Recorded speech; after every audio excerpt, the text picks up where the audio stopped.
இப்போ புதுக்கோட்டை மாவட்டம் அரசு மருத்துவக் கல்லூரியில் இருக்கிறோம். இது பூவதி மேடம் வந்து இங்கே முதல்வராக இருக்கும்பொழுது இன்றைக்கி ஓய்வு பெற்றுட்டாங்க. அவங்க வைத்து சென்ற மரங்கள் இன்றைக்கி வந்து புதுக்கோட்டை மாவட்டம் மருத்துவக் கல்லூரியில் எங்கும் பசுமையாக இருக்குது. இது புதுக்கோட்டை மாவட்டத்தில் உள்ள மரங்களின் ஆர்வலர்கள்ட்ட எல்லாத்தையும் சேர்ந்து கன்று வாங்கி குறிப்பாக ராஜா அதுக்கு வந்து நிறையா ஹெல்ப் பண்ணியிருக்கிறாரு. என்கிட்ட கேட்கும்போது இந்த மூங்கில் மரங்களை வைக்கலாமான்னு கேட்டாங்க. வைக்கலாம், சிறப்பாக இருக்கும். காற்று தூய்மையான காற்று, ஓசோன் காற்று கிடைக்கும், ஆக்சிஜன் அதிகமாக கிடைக்கும். மருத்துவக் கல்லூரிக்கு தேவையான ஒரு மரம்னு சொன்னேன். அதன் அடிப்படையில் இங்கே வச்சுருக்காங்க. இன்றைக்கி பசுமையாக இருக்குது.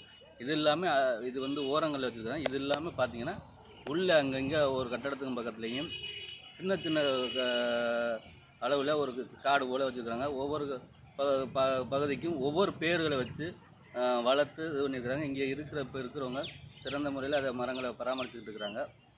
இதுபோல் மருத்துவக் கல்லூரி மட்டும் இல்லாமல் கல்லூரி மற்ற ஏனைய அரசு அலுவலகங்களில் இது மாதிரி வளர்த்தா பசுமை பரப்பை அதிகரிக்கிறதுக்கு ஒரு வழியாக இருக்கும். இப்போ பார்த்திங்கன்னா எல்னினோங்கிற வெப்பம் தாக்கிக்கிட்டே இருக்குது. அதனால் பருவநிலை மாற்றங்கள் நடந்துக்கிட்டே இருக்குது. அதை வந்து குறைக்கணும்னா மரங்களை வச்சா தான் குறைக்க முடியும். இதுபோல் இருக்கக்கூடிய அதிகாரிகள் தாங்கள் பணிகளை சார்ந்து மட்டும் போயிடாமல் அவங்க பணியாற்றக்கூடிய அலுவலகங்களில் இது போன்ற மரங்களை வச்சு வளர்த்து வச்சா அவங்க ஓய்வு பெற்றாலும் மரங்கள் ஓய்வு பெறப்போவதில்லை, வளர்ந்துக்கிட்டே இருக்குது. அவங்க பேரை சொல்லிக்கிட்டே இருக்குது. நன்றி, வணக்கம்.